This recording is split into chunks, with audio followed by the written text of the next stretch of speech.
I was only joking. The words scraped my throat, thin and brittle, as I watched him stand. His chair slid back across the hardwood with a sound sharp enough to split the quiet. He didn't slam the door. He didn't shout.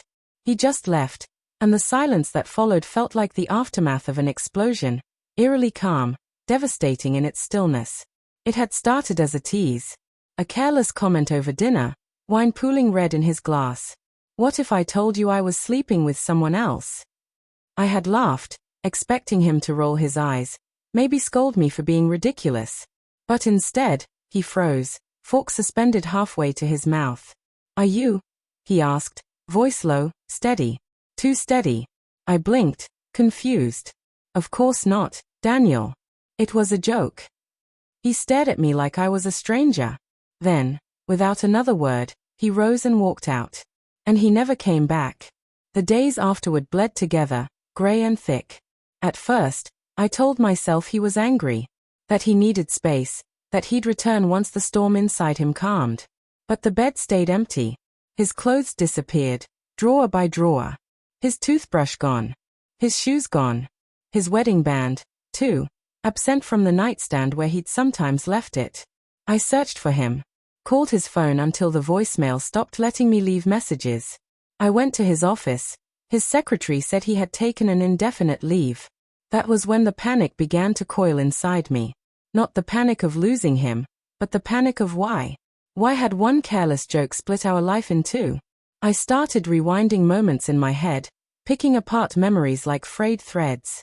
The late nights at work, when he said deadlines kept him chained to his desk.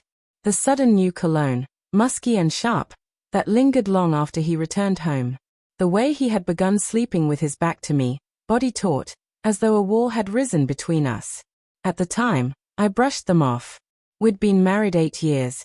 Comfort had replaced passion, routine had replaced mystery. I told myself it was normal, necessary, safe. But now I saw those moments for what they were, cracks. And I had just smashed my fist against the glass. It was a week later when the truth slipped into my hands. An envelope slid through the mail slot. No return address. Inside, a photograph, Daniel in a restaurant I didn't recognize. His head tilted toward a woman, his hand over hers. Not casual, not accidental. Intimate. Her hair was dark, her smile soft and knowing. She wasn't me. On the back of the photo, in messy scrawl, now you know. I sat at the kitchen table for hours, staring at the image. My stomach knotted, while crawling up my throat. I wanted to scream, to smash every plate in the cupboard. But instead, I whispered his name. Over and over, like maybe he'd walk through the door and explain, tell me it wasn't what it seemed. When he finally called, my heart leapt so violently it hurt. Daniel. His silence stretched long enough for me to hear his breathing. Finally, he said, who sent you the photo? Not what photo. Not I can explain. Just that. That's all you have to say to me. My voice cracked, hot tears streaking my face. That's your response? After everything? He exhaled. Tired. Resigned. It was never supposed to come to you. The floor gave way beneath me. So it's true. Yes. A single syllable, sharp as a knife. I tried to breathe, tried to steady my voice, but my chest ached. How long? 2 years. The number gutted me. 2 years of dinners, anniversaries, whispered goodnights, all while he carried another life behind my back. Why? It was all I could manage. Not screamed, not demanded. Just a plea. Because she listens. Because with her, I don't feel like I'm drowning in silence. I closed my eyes, the words slicing deeper than I imagined they could. Hadn't I tried to listen? Hadn't I been there when his father died, when he lost his job, when he couldn't sleep? You didn't even try to tell me, I whispered. You never wanted to hear it.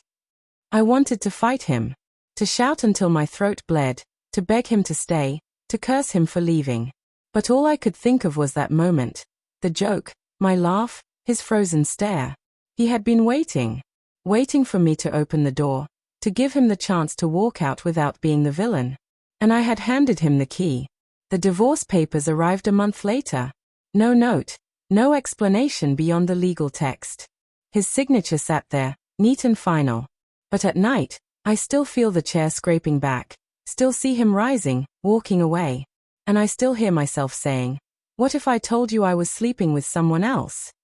A joke. A test. A spark that lit the fire he'd already drenched in gasoline. Sometimes, I wonder what would have happened if I hadn't said it. If I'd stayed silent, swallowed the urge to tease. Would he still be here, lying beside me, the smell of that cologne clinging to his skin? Would I still be living in the shadow of a lie, blind but safe? Or would the truth have found me anyway, dropped on my doorstep in a plain envelope, tearing the world apart piece by piece? I don't know. What I do know is this: the night he left, I thought I had lost him. But the truth is, he was already gone. And I was the last to notice.